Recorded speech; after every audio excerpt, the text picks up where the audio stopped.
a wrist lock. See, what's going to happen here is, you know, this guy's going to start making mistakes from the bottom of the mount.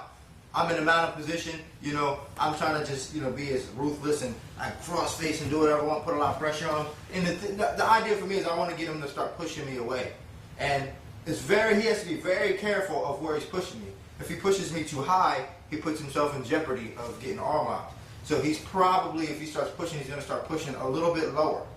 So what he's going to do is he's going to put his hands on my stomach. I can't arm lock him from here. That's, you know, I just can't do it because his arm is too low. But what I can do is I can wrist lock.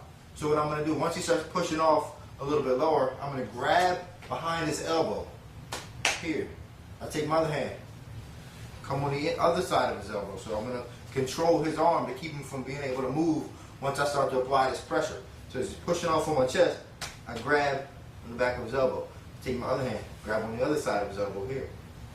Then I'm going to lean forward and apply that pressure on his wrist.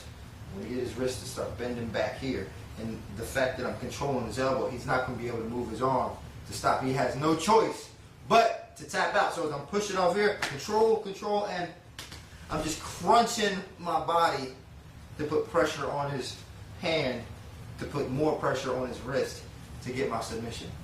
I'm still at full speed.